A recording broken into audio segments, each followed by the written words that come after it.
Buenos días a todos. Desde el Departamento de Terapia Ocupacional, en colaboración con la Unidad de Coordinación de Residencias, hemos realizado esta presentación con el fin de que podáis disponer de un recordatorio para la toma de medidas a la hora de posicionar a un usuario. Esperamos que os sirva de ayuda. En primer lugar, antes de la toma de medidas, tenemos que tener muy claro qué tipo de silla va a utilizar nuestro usuario. Dentro de las sillas posicionadoras tenemos múltiples modelos, al igual que dentro de cualquier autopropulsable. Por lo tanto, tendremos que tener en cuenta 3 puntos fundamentales. Primero, las necesidades del usuario, su nivel de autonomía, su nivel cognitivo y el tipo de posicionamiento que vamos a precisar. En segundo lugar, el entorno del usuario en el cual se desenvuelve, las barreras arquitectónicas del mismo, el nivel de apoyos del cual dispone, etc. Y en tercer lugar, la finalidad de la silla, es decir, si la vamos a necesitar para traslados, con autopropulsión o por posicionamiento. Antes de comenzar con la medición, tenemos que tener en cuenta el tipo de metro que vamos a utilizar. Los más usados son 4 tipos de metros, entre los que se encuentran en primer lugar las cintas métricas o metros de costurera. Estas no se recomiendan porque pueden llegar a modificar la medición. Son bastante elásticas y cuesta más mantenerlas rectas. Se ajustan más a las curvas o tendemos más a ajustarlas a las curvas del usuario. En segundo lugar se encuentran los flexómetros, que son los metros rígidos, y estos resultan muy prácticos y son unos de los más utilizados. Aparte de que podemos bloquear también la medición apretando un botón. En tercer lugar estarían los metros de carpintero, que son muy rígidos, son buenos para la medición, sin embargo son algo incómodos a la hora de usarlos, porque tenemos que ir extendiendo parte por parte. Y en cuarto y último lugar se encontraría el calibre, que es el más fiable de todos. Nos daría una medida muy ajustada. Antes de comenzar la medición, hay una serie de normas básicas que debemos de intentar llevar a cabo. La primera sería procurar que el usuario se siente lo más recto posible, intentando que la espalda esté completamente en contacto con el respaldo, sobre todo la base de la espalda. La base del asiento tiene que ser lo más estable y rígida posible, ya que las bases de lona o de sling tienden a deformarse por el peso. De la misma manera, hemos de procurar que la posición del usuario no varíe durante la medición. Los muslos se tienen que encontrar en un ángulo recto a 90 grados con la cadera y los pies bien apoyados sobre una base o la base del reposapiés o sobre el suelo. El metro lo debemos de colocar recto, sin ajustarlo a las curvas fisiológicas o patológicas del usuario.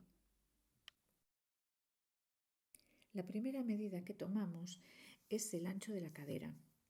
El ancho ha de medirse desde la parte más ancha de la misma, contando las partes blandas, es decir, no buscando trocánteres. Nos situamos de frente al usuario y procuramos mantener el metro totalmente recto.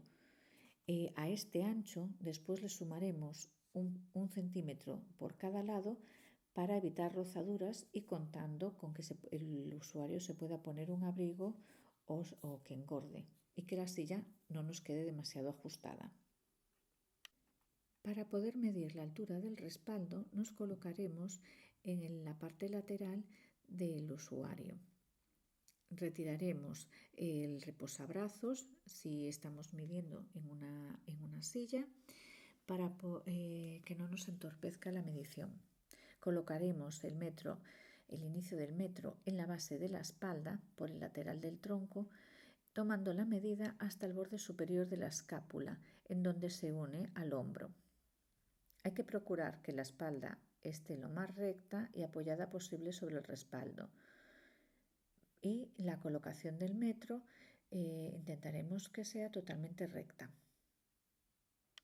Para tomar la medida de la altura del reposacabezas, nos mantendremos colocados en el lateral del usuario y colocaremos el inicio del metro desde la base de la espalda, también por el lateral del tronco, hasta la base del occipital.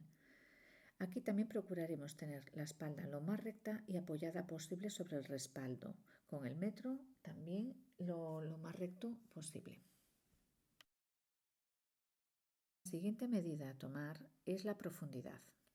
Para ella nos colocaremos de frente al usuario, pero tomaremos la medición desde el lateral del muslo, colocando el inicio del metro en la base de la espalda por la parte lateral y midiendo hasta 2 dedos antes del hueco popliteo. De esta manera podremos aliviar la presión que se ejerce en isquiotibiales a la hora de la sedestación. Hay que procurar en todo momento que el muslo esté recto en relación con la cadera y no curvar el metro a la forma del usuario. La siguiente medición es la altura de reposapiés. Se mide desde el frente del usuario, manteniendo las rodillas paralelas, con las piernas un poquito separadas, intentando mantener los 90 grados en relación con la cadera, para que las rodillas no vayan a aducción. Se mide con el metro desde la base del talón. El usuario ha de llevar los zapatos que normalmente usa y se toma la medida hasta el hueco popliteo. Pasamos a medir la altura del reposabrazos. Para ello colocaremos el brazo del usuario en reposabrazos, procurando que esté el codo a 90 grados en relación con el brazo, vigilando al mismo tiempo que la altura de los hombros no sea diferente, sino que se mantenga en línea recta. Colocamos el metro en la superficie del asiento, por el lateral del tronco, hasta el inicio del codo. Para tomar la medida de un respaldo, tomaremos primero dos medidas, una primera a nivel de axilas y otra de hombro a hombro, que sería el respaldo, el ancho total de la espalda.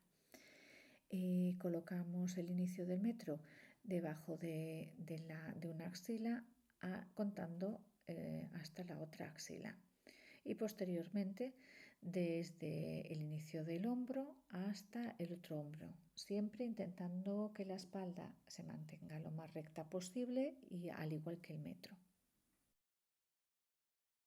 Y ya para finalizar, vamos a repasar ciertas precauciones que hay que tomar a la hora de la medición para que ésta nos salga lo más correcta posible. En primer lugar, debemos tener en cuenta que el usuario no modifique la postura en la que lo hemos colocado al inicio durante la medición. Es decir, si hace falta, tendremos que recolocarlo para que la medición sea la correcta. En segundo lugar, a la hora de medir el ancho de la cadera, tenemos que fijarnos que las rodillas se mantengan lo más rectas posibles en relación con las caderas y que no vayan ni a aducción ni a abducción. En tercer lugar, la profundidad.